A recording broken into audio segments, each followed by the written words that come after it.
Ini bukan sekedar pengkhianatan Sudawirat, tetapi ada sesuatu yang lebih dari itu.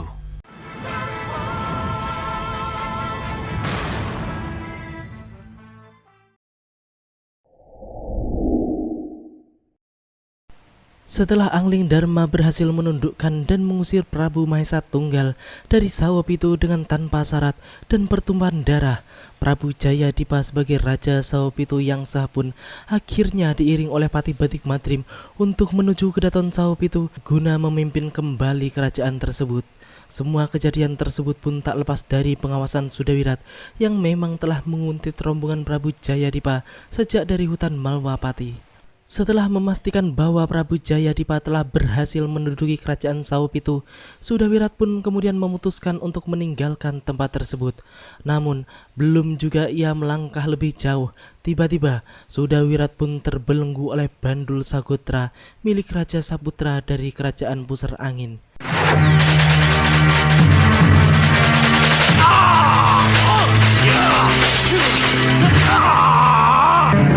Siapa kalian? Kenapa kalian melakukan ini? Lepaskan aku! Lepaskan aku! Di kerajaan Pusar Angin, terlihat Prabu Raja Samuka sedang melihat uji tanding pendekar-pendekar yang telah dikuasainya. Kemudian Patih Prabu Raja Samuka pun melaporkan bahwa Raja Saputra telah berhasil membawa pendekar terakhir yang akan dijadikan budak mereka. Yang mulia, Pangeran Raja Saputra telah sampai di depan Gapura. Katanya telah membawa pendekar terakhir yang dicari. Di sisi lain, Sudawirat pun terlihat sedang dibawa oleh Raja Saputra ke Pusar Angin yang kemudian langsung dijebloskan ke dalam penjara. Sudawirat pun secara tidak sengaja melihat Tantri yang juga sedang ditawan di tempat tersebut. Di dalam hatinya, Sudawirat pun bertanya-tanya mengapa Tantri juga bisa berada di tempat tersebut dan apa tujuan manusia-manusia yang tidak dikenalnya tersebut menangkapnya. Tak lama kemudian, Prabu Raja Samuka pun datang dan melihat mereka, para pendekar yang sedang dipenjarakan.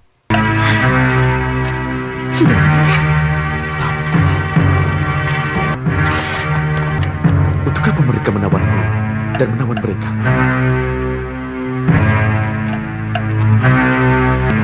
Tampaknya dia yang disebut-sebut sebagai Prabu Raja Samuka.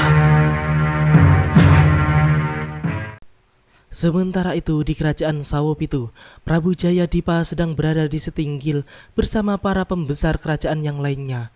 Ia pun terlihat marah karena putranya Indrasara sudah 2 pasewan ageng tidak ada hadir bersama mereka tanpa ada kabar dan alasan yang dibenarkan. Melihat kemarahan romonya, Pangeran Indrabrata pun meminta izin untuk menemui adiknya Indrasara dan akan berbicara dari hati ke hati. Biarlah saya yang mendatangi Dinda Indrasara. Saya akan bicara dari hati ke hati. Setelah itu, ia pun segera menemui Indrasara di kaputren kerajaan dengan menjebol pintu gerbang kaputren dengan paksa. Pangeran Indrasara dan para putri yang lainnya pun kaget bukan main melihat kedatangan kakaknya, karena mereka sebenarnya sedang mabuk-mabukan.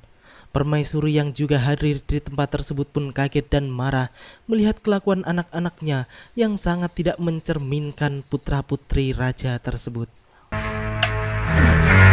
Apa yang telah kalian lakukan? Apa? Tidak Bunda. Bunda... Memalukan. Ini menjijikan. Romo kalian harus diberitahu. Sang permaisuri pun hendak melaporkan mereka kepada Gusti Prabu, namun dicegah oleh Pangeran Indrabrata. Kemudian Pangeran Indrabrata pun mengajak adiknya untuk berbicara baik-baik dari hati ke hati dan tidak akan melaporkan yang telah mereka lakukan pada Romo Prabu. Namun Indrasara pun menolak dan justru menantang bertarung kakaknya tersebut. Ia pun langsung melayangkan pukulan berkali-kali pada kakaknya tersebut. Kemudian ia pun mencabut keris pusaka yang seharusnya tidak berada di tangannya, karena pusaka tersebut adalah pusaka sakti kerajaan yang sangat berbahaya apabila berada di tangan yang salah. Indrabrata pun kemudian menjadi korban keganasan pusaka tersebut. Saya ingin bicara, bukan berkelahi. Pusaka dari mana dia mendapatkannya?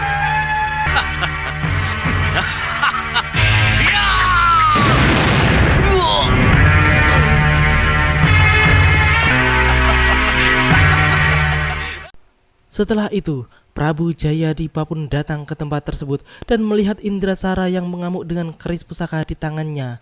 Sang Prabu yang hendak melerai pun diancam oleh Indrasara untuk dibunuh, karena ia telah bertekad untuk membunuh siapa saja yang dikehendakinya, termasuk Sang Prabu Romonya sendiri. Rawe-rawe rantas, malang-malang putung. Keris pusaka sudah di tanganku. Aku tidak akan membatalkan niatku untuk siapapun. Ya!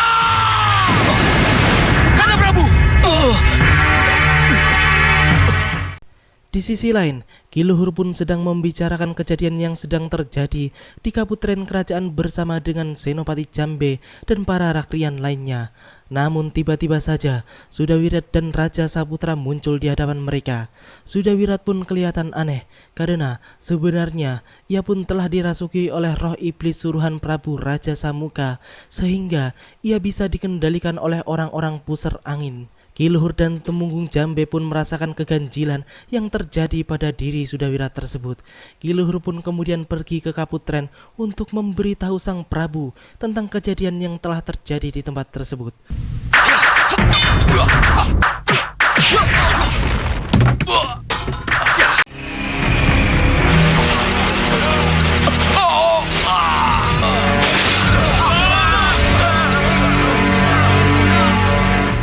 Ki Luhur yang diam-diam menemui Prabu Jayadipa pun memberitahukan Sang Prabu bahwa Sudawirat telah berkhianat. Sang Prabu pun kaget dan ia pun berteriak-teriak bahwa Sudawirat telah berkhianat.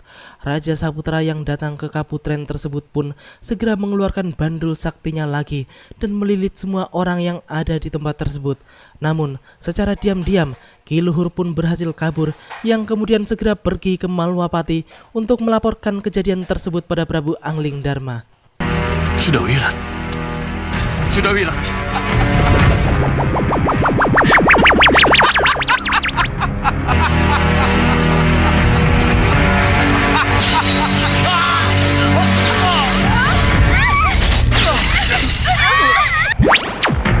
Sudawirat, siapa kau sebenarnya? Di Malwapati, Ki Luhur pun menghadap dan melaporkan tentang kejadian di Sawapitu pada Prabu Angling Darma. Mendengar laporan Ki Luhur atas pengkhianatan Sudawirat tersebut, Angling Darma pun merasakan ada sesuatu yang tidak beres pada diri Sudawirat, dan itu bukanlah hal yang sepele.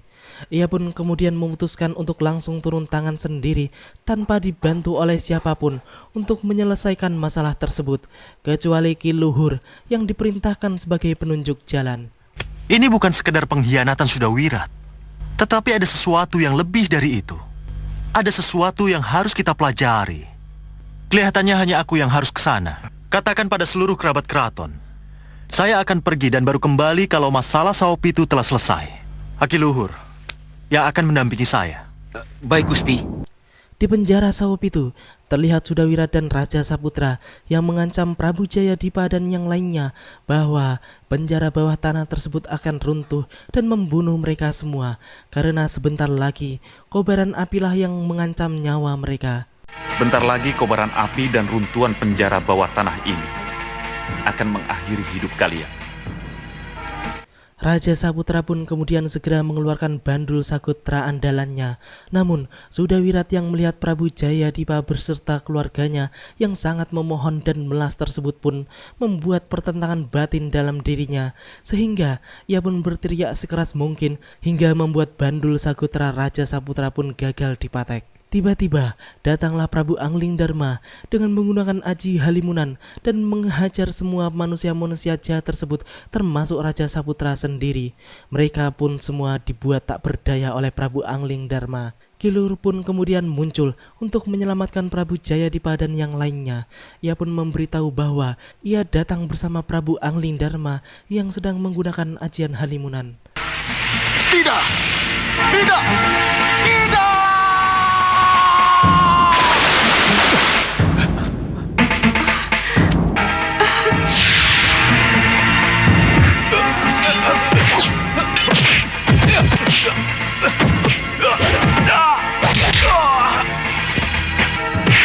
Saya datang bersama Gusti Prabu Angling Darma. Ki Luhur, Saya akan ke pusar angin. Tolong urus Prabu Jayadipa dan keluarganya. Baik, Gusti.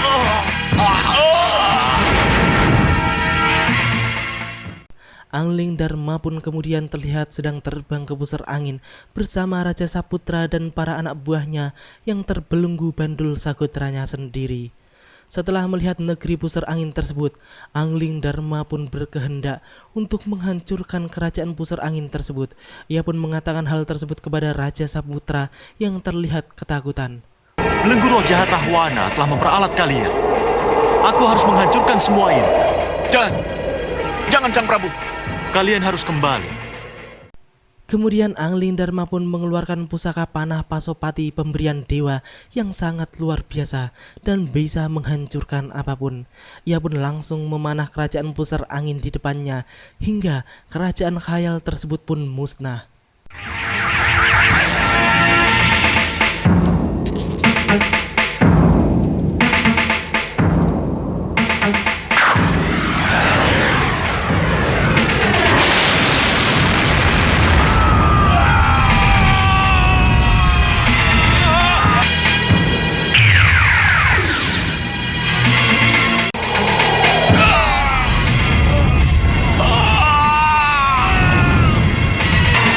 Angling Dharma, mari anakku.